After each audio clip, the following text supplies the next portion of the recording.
ជំរាបសួរបងប្អូនអរគ្នាបាទជើងថ្ងៃនេះគឺយើងត្រឡប់មកកាន់ថ្នាក់រៀនរបស់យើងម្ដងទៀតហើយអរគុណព្រះដែរសម្រាប់អ្វីដែលព្រះអង្គតែងតែប្រទានពរសម្រាប់ជីវិតរបស់យើងអ្នកអញ្ចឹងថ្ងៃនេះ teacher មានមេរៀនមួយស្ថិតនៅក្នុងថ្នាក់ភាសាអង់គ្លេស level 4ហើយយើងនឹងរៀនជាមួយគ្នានៅក្នុង lesson A you're extremely curious បាទ you extremely curious ហ្នឹងគឺយើងនិយាយទៅមានន័យថាអ្នកគឺចង់ដឹងចង់ឮខ្លាំងមែនទេ extreme ហ្នឹងគឺវាខ្លាំងបាទវាខ្លាំងណាតោះអញ្ចឹងនៅថ្ងៃនេះ teacher នឹងបង្រៀនអំពីពាក្យកលឹះនីមួយៗហើយក៏ឲ្យនៅអត្ថន័យនៃពាក្យកលឹះទាំងអស់នឹងដែរបាទតោះអញ្ចឹងបាទពាក្យកលឹះរបស់យើងគឺយើងនឹងរៀនអំពី personality traits បាទដែលយើងនិយាយអំពីបុគ្គលិកលក្ខណៈបាទចរិតលក្ខណៈរបស់មនុស្សម្នាក់បាទហើយ trait ហ្នឹងគឺលក្ខណៈនៃចរិតលក្ខណៈរបស់មនុស្សម្នាក់យើងដឹងហើយថាព្រះអង្គបានបង្កើតយើងឲ្យមានចរិតលក្ខណៈខុសគ្នាបាទមានអ្នកខ្លះគឺគាត់ friendly បាទរួមគ្នារាក់ទាក់អ្នកខ្លះគឺគាត់មកចត់អ្នកខ្លះគឺគាត់អត់ធ្មត់អ្នកខ្លះគឺគាត់ងាយនឹងខឹងអ្នកខ្លះគឺគាត់ពោពេញដោយសេចក្តីស្រឡាញ់ការចែករំលែកការឲ្យទានសប្បុរសផ្សេងបាទហ្នឹងហើយគឺគេហៅថាចរិតលក្ខណៈហើយបាទអញ្ចឹង teacher ក៏បានដកស្រង់នៅបាទពាក្យចំនួន5បាទដែលយើងទាញចេញអំពី personality traits បាទតោះអញ្ចឹងពាក្យទី1បាទគឺពាក្យថា careful ពាក្យទី2 easy going ពាក្យទី3 outgoing ពាក្យទី4 stubborn ពាក្យចុងក្រោយគេ curious តោះអញ្ចឹង teacher បកប្រែឲ្យទាំងអស់គ្នាបានស្ដាប់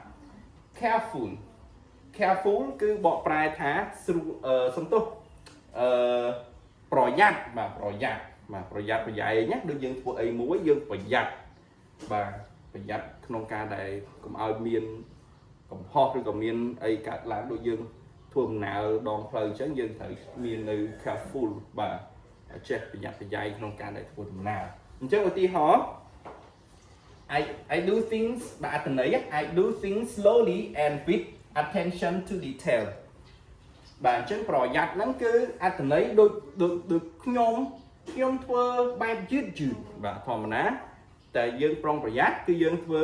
យឺតមួយឯងយើងអត់ធ្វើលឿនលហន់បញ្ញាប់បញ្ញាទៅណាទេបាទធ្វើអីយឺតបាទខ្ញុំធ្វើយឺតជាមួយនឹងការដែលពណ៌នាឬក៏បែបដែល attention detail ហ្នឹងគឺឲ្យមានភាពនៅក្បោះក្បាយបាទធ្វើអ្វីមួយឲ្យមានភាពក្បោះក្បាយបាទមានការតាក់ចិត្តដែរបាទក្នុងការដែលធ្វើឲ្យវាមានភាពអ្វីមួយដែលក្បោះក្បាយនិយាយឲ្យខ្លីទៅគឺយើងធ្វើយឺតមួយហើយយើងធ្វើវាឲ្យមានភាពក្បោះក្បាយលំអិតហ្នឹងលំអិតទី2 easy going បាទ easy going ហ្នឹងបកថាស្រួលចិត្តបាទចិត្តស្រួលកាលណាដែលយើងអត់មានការបារម្ភភ័យខ្លាចទេគឺយើងស្រួលចិត្តហើយបាទស្រួលចិត្តហើយឧទាហរណ៍ I am relaxed and I don't worry about little things ខ្ញុំបាទមានន័យថាខ្ញុំបានសម្រាប់បាទធម្មតាតែយើងស្រួលចិត្តបើយើង relax ដូចយើងទៅ relax បែបនៅកន្លែងផ្សេងបែបនៅមាត់សមុទ្រឬក៏នៅកន្លែងណាមួយដែលធ្វើឲ្យចិត្តយើងវាស្ងប់ស្ងាត់ពីភាពតានតឹងអាហ្នឹងគឺវាគេហៅថា relax ហើយបាទ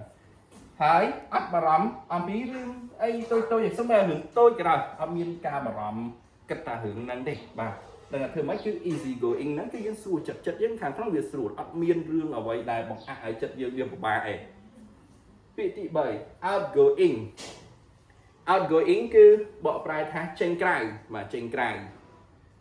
អញ្ចឹងនៅក្នុងអត្ថន័យនេះគឺ I'm friendly and I like people បាទខ្ញុំរួសរាយរាក់ទាក់ហើយខ្ញុំចូលចិត្តមនុស្សម្នាបាទចូលចិត្តគេឯងអាហ្នឹង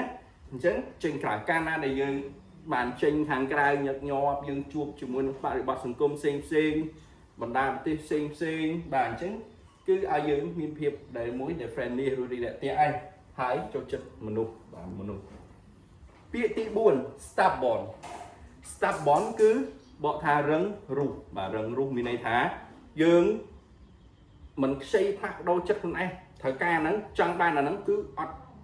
đắp nè đợt tây đi cái mìnhประกอบថាពេលខ្លះយើងរឹងរូសគឺវាខុសណាពេលខ្លះយើងរឹងរូសទៅលើអ្វីដែលរឿងហ្នឹងគឺវាត្រឹមត្រូវដោយគេអូសទាញយើងប៉ុន្តែយើងអត់បានគិតថាផ្លាស់ប្ដូរចិត្តខ្លួនឯងទេបាទ I don't like to change my mind បាទនេះខ្ញុំអត់ចូលចិត្តក្នុងការផ្លាស់ប្ដូរចិត្តខ្លួនឯងគឺថាយើងសម្រេចចិត្តថាធ្វើអាហ្នឹងហើយទោះគេប្រាប់ថាថ្ងៃកុំធ្វើអាហ្នឹងអត់ល្អអត់អីទេប៉ុន្តែយើងមានភាពមួយដែល stubborn ជឿជាក់ទំនុកចិត្តខ្លួនឯងយើងរឹងរូសទៅលើអ្វីដែលយើងធ្វើបាទហើយយើងដោយមិនផ្លាស់ប្ដូរអីទេអញ្ចឹងដូចទីច្រើនបញ្ជាក់អញ្ចឹងមិនប្រកបថាភាពរឹងរូសហ្នឹងអាក្រក់ទាំងអស់ទេហើយក៏មិនប្រកបថាវាល្អទាំងអស់ដែរពេលខ្លះគេទាញយើងឲ្យល្អប៉ុន្តែយើងរឹងរូសនៅតែធ្វើទៀតអាហ្នឹងក៏ជារឿងមួយផ្សេងទៀតដែរពាក្យចុងក្រោយ curious ហ្នឹងបាទមានន័យថាចង់ដឹងចង់ឮចង់ឃើញចង់ស្គាល់ចង់ប៉ះបាទវាយើងចង់ដឹងអ្វីដែលថ្មីដែលយើងអត់ដែលដឹងយើងចង់ដឹងចង់ឮចង់ឃើញហ្នឹងសម្រាប់ឧទាហរណ៍អត្ថន័យ I'm interested in learning about people and things around me បាទខ្ញុំមានចំណាប់អារម្មណ៍បាទដាក់ចំណាប់អារម្មណ៍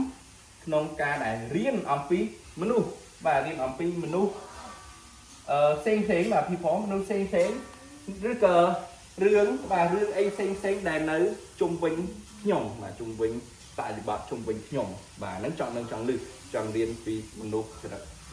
លក្ខណៈមនុស្សម្នាក់នេះបាទតើគាត់មិនដែររៀនពីរបស់នេះតើរឿងមួយនេះតើវាមិនដែរណាគេហៅថាការយើងចង់ភ្លក់ចង់ដឹងចង់ឃើញចង់លឺនឹងឯងបាទអញ្ចឹងមេរៀនរបស់យើងគឺមានតែប៉ុណ្្នឹងទេសូមថាបងប្អូនចងចាំនៅពាក្យទាំង5នេះហើយមួយផ្នែកនេះគឺជាអត្ថន័យបាទបូករួមជាមួយឧទាហរណ៍ខ្លះដើម្បីឲ្យបងប្អូនកាន់តែយល់នៅបាទពាក្យគន្លឹះទាំង5របស់យើងអញ្ចឹងជួបគ្នានៅវីដេអូក្រោយទីជើក៏មាននៅមេរៀនផ្សេងដើម្បីចែករំលែកជូនបងប្អូនទៀតបាទសូមអរគុណសូមព្រះប្រទានពរ